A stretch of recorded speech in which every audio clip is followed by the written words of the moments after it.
Subscribe कीजिए are K learning channel को और बेल आइकन प्रेस कीजिए लेटेस्ट वीडियो सबसे पहले पाने के लिए।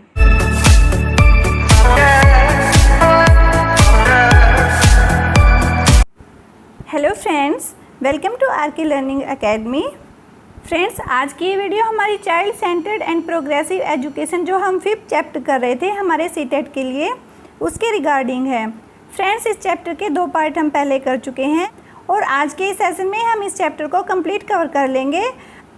हमारे आरटीई के एम्स और कुछ मेन पॉइंट्स बचे हैं, उनको रिवाइज करते हुए साथ ही हम क्वेश्चन आंसर की भी प्रैक्टिस करेंगे, जो कि आपके प्रीवियस ईयर्स में पूछे गए मोस्ट इंपॉर्टेंट क्वेश्चंस हैं। उन सबको हम यहाँ पर डिस्कस करेंगे। फ्रेंड्स, आई होप आपको वीडियो ज़रूर पसंद आएगी, तो इसे लाइक एंड शेयर जरूर कर दीजिएगा। और अगर आप चैनल पर फर्स्ट टाइम विजिट कर रहे हैं तो चैनल को सब्सक्राइब कर लीजिएगा, साथ ही बेल आइकन को भी प्रेस कर लीजिएगा ताकि हर न्यू अपडेट का नोटिफिकेशन सबसे पहले आपको मिल सके। तो आइए फ्रेंड्स, आज का सेशन स्टार्ट करते हैं। आरटीई 2009 के उद्देश्य, जो हमारा राइट टू एजुकेशन एक्ट है 2009, उसके एम्स हम देख लेते हैं। तो आइए फ्रेंड्स, स्टार्ट करते हैं आज का सेशन। आरटीई 2009 के उद्देश्य से हम स्टार्ट करते हैं।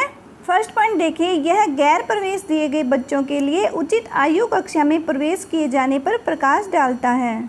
और नेक्स्ट देखिए, यह अधिनियम छात्र शिक्षक अनुपात, मतलब जो टीचर और स्टूडेंट का रेशियो होता है, उस पर, भवन, स्कूल के कार्य दिवस, शिक्षक के कार्य के घंटे, इन सब से संबंधित मानदंडों पर भी प्रकाश डालता है।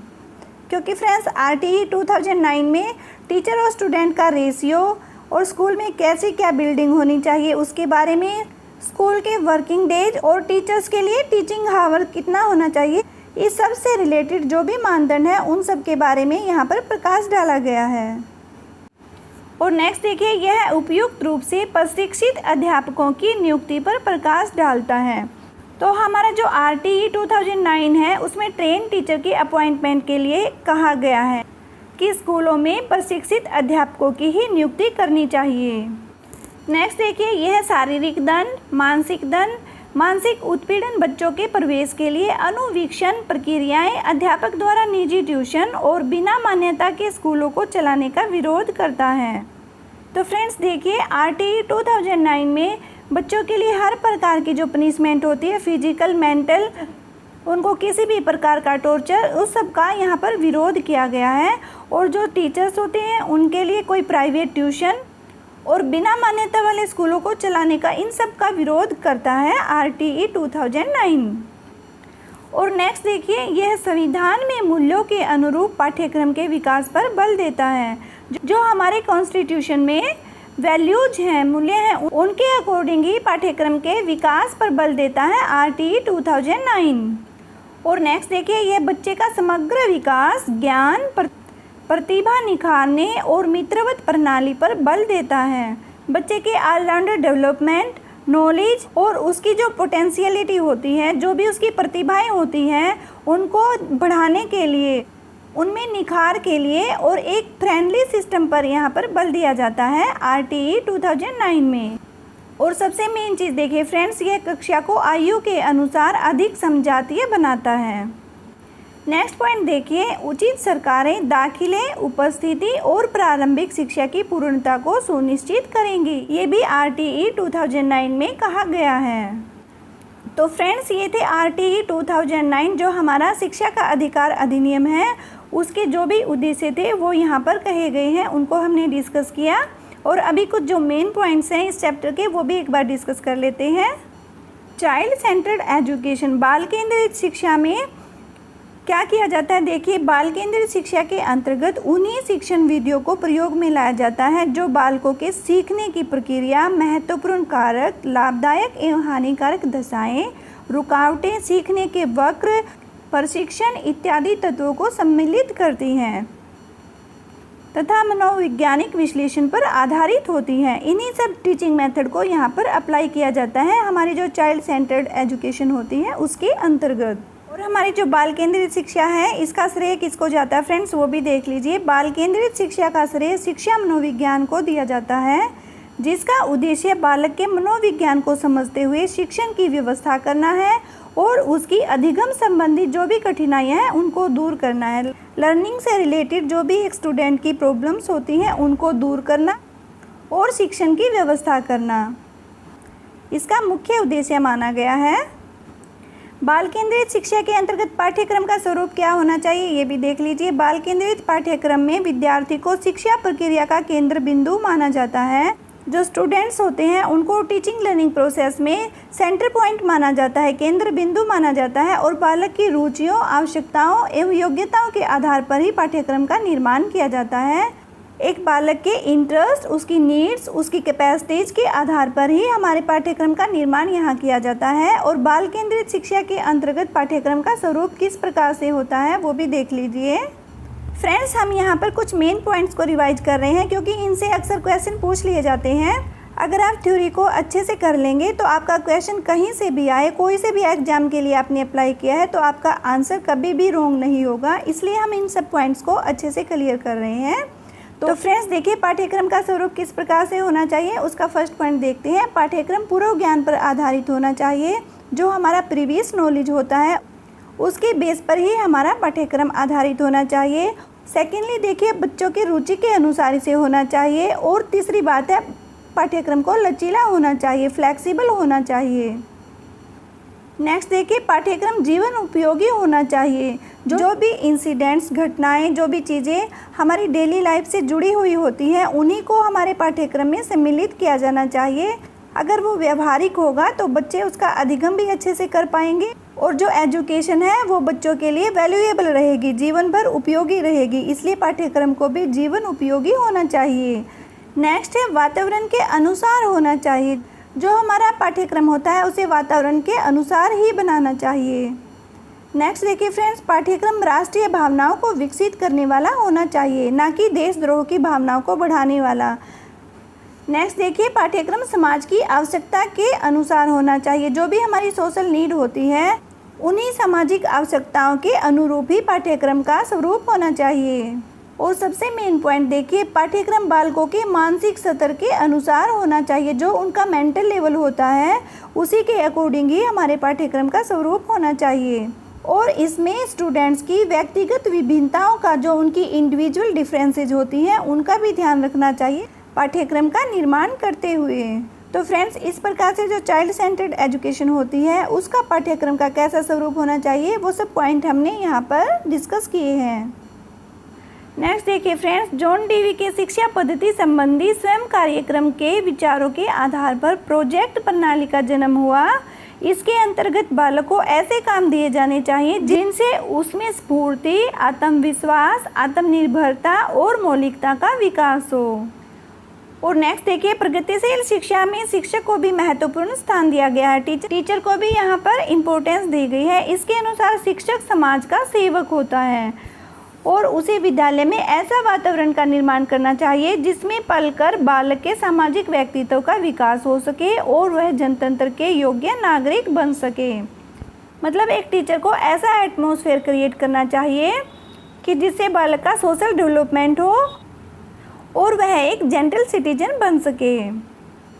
देखिए फ्रेंड्स, पाठ्यक्रम का हम देख चुके हैं कि बालक की रुचियों, आवश्यकताओं और योग्यताओं के आधार पर ही पाठ्यक्रम का निर्माण इसमें किया जाता है। और प्रगतिशील शिक्षा का उद्देश्य बालकों में शिक्षा के माध्यम से जनतंत्रीय मूल्यों की स्थापना करना है। नेक्स्ट देखिए, जॉन डीवी का प्रगतिशील शिक्षा के विकास में सराहनीय योगदान है। इन्होंने प्रगतिशील शिक्षा में दो तत्वों को विशेष महत्वपूर्ण माना है, रुचि और प्रयास।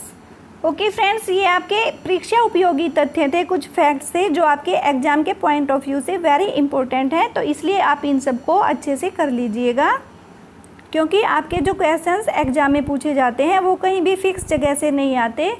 फ्रेंड्स, अगर आपका थ्योरी सेक्शन स्ट्रॉन्ग होगा तो आपका क्वेश्चन ऑलवेज करेक्ट होगा, कभी रॉन्ग नहीं होगा। इसलिए पहले आप एक एक पॉइंट को समझते हुए अपने थ्योरी की बेस को स्ट्रॉन्ग कीजिए, उसके बाद आप कोई भी क्वेश्चन हो इजीली उसको सोल्व कर लोगे। फ्रेंड्स, हमारा चैप्टर 5 का थ्योरी सेक्शन अब कंप्लीट हो चुका है, उसे हम मोस्टली कवर कर चुके हैं। इसलिए फ्रेंड्स, आइए अब हम क्वेश्चन आंसर की प्रैक्टिस कर लेते हैं। जो भी आपके मोस्ट इंपॉर्टेंट क्वेश्चंस हैं उन्हीं को हम सिलेक्टेड क्वेश्चंस को यहाँ पर ले रहे हैं। तो आइए फ्रेंड्स, हमारा फर्स्ट क्वेश्चन हम देखते हैं। A teacher normally assigns different task to the students. He or she believes that. एक जो शिक्षक होता है, टीचर, नॉर्मली वो क्या करता है, डिफरेंट टास्क देता है स्टूडेंट्स को। सामान्यतः विद्यार्थियों को अलग अलग कार्य देता है। ही और शी बिलीव्स दैट, उसको यह विश्वास होता है कि, क्या बिलीव करता है, देखिए ऑप्शंस देख लेते हैं। ऑप्शन ए है हमारी, students do not like assigning same work to all the students, कि स्टूडेंट्स लाइक नहीं करते हैं, डोंट लाइक नहीं करते हैं किस चीज़ को, assigning same work to all the students, कि सभी स्टूडेंट्स को एक जैसा काम दिया जाए।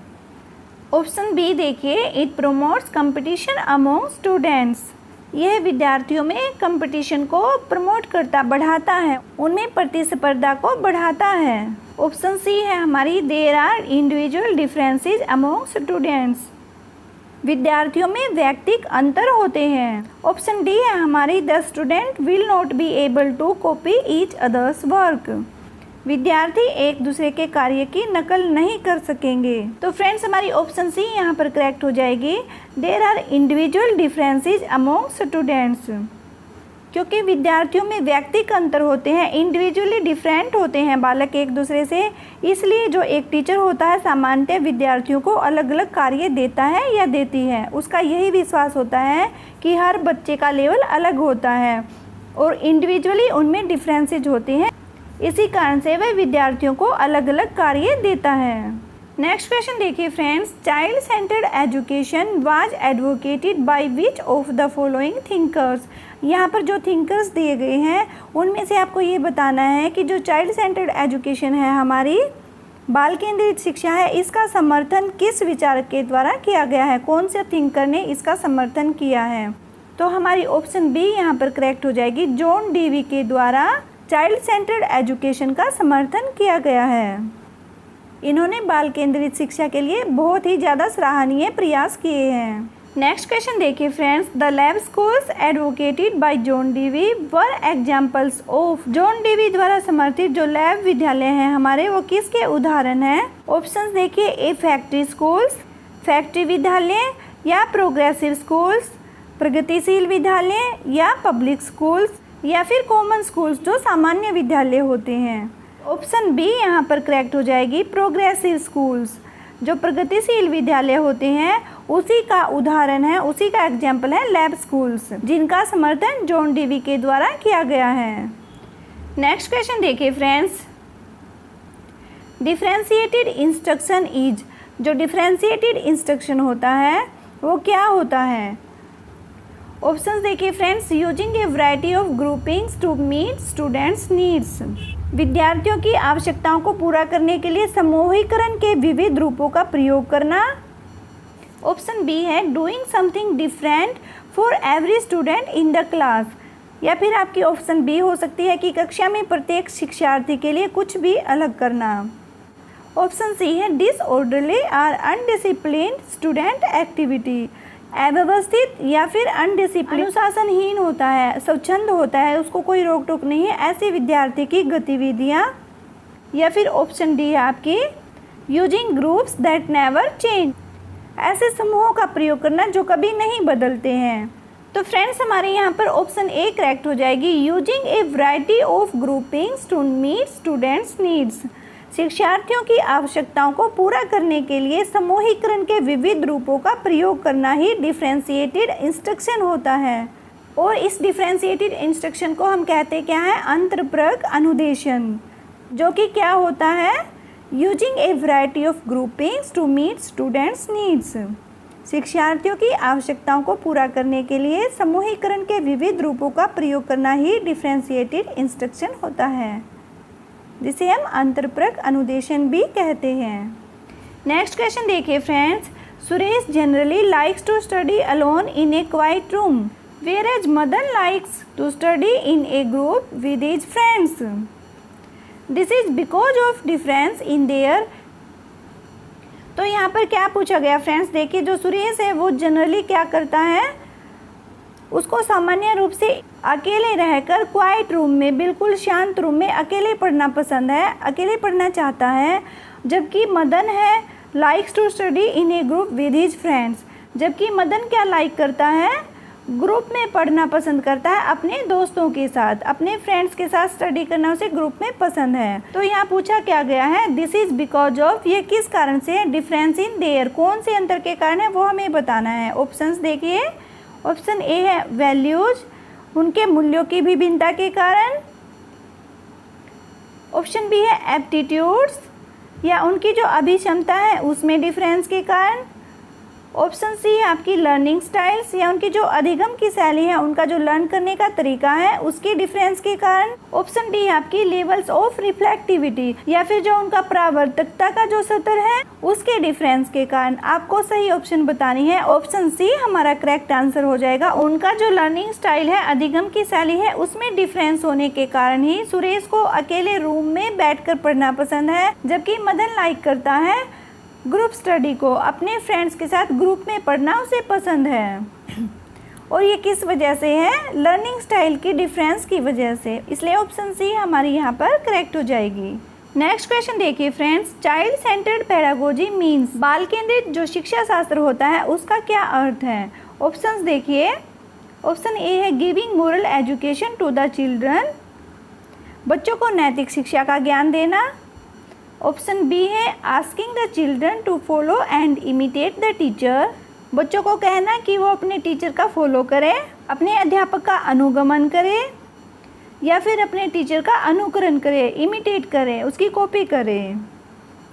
ऑप्शन सी है हमारी giving primacy to children's voices and their active participation. Option C में क्या कहा गया है, बच्चों की अभिव्यक्ति को और उनके सक्रिय भागीदारिता को, उनकी एक्टिव पार्टिसिपेशन को महत्व देना। तो फ्रेंड्स हमारी ऑप्शन सी यहाँ पर करेक्ट हो जाएगी। जो बाल केंद्रित शिक्षा शास्त्र होता है उसका अर्थ ही यह है कि बच्चों की अभिव्यक्ति और उसकी सक्रिय भागीदारिता को महत्व दिया जाए, एक्टिव पार्टिसिपेशन को बढ़ाया जाए, और जो टीचिंग है हमारी उसको इंटरेस्टिंग बनाया जाए। यही हमारी चाइल्ड सेंटर्ड पेडागोजी का मीन्स होता है, इसलिए हमारी ऑप्शन सी यहाँ पर करेक्ट हो जाएगी। ओके फ्रेंड्स, तो ये थे कुछ हमारे इम्पोर्टेंट क्वेश्चंस जो अक्सर पूछे जाते हैं, रिपीटेड क्वेश्चंस हैं। फ्रेंड्स इन सब की आप अच्छे से प्रैक्टिस कीजिएगा। और आज हमारा child centred and progressive education का लेसन कंप्लीट होता है। आई होप आपको कंसेप्ट अच्छे से क्लियर हो गया होगा। फ्रेंड्स जैसे ही सीबीएसई की तरफ से कोई न्यू नोटिफिकेशन आता है निकल कर, तो हम तब रेगुलर क्वेश्चंस की प्रैक्टिस स्टार्ट करेंगे। वो हमारा सिर्फ क्वेश्चन प्रैक्टिस सेशन रहेगा।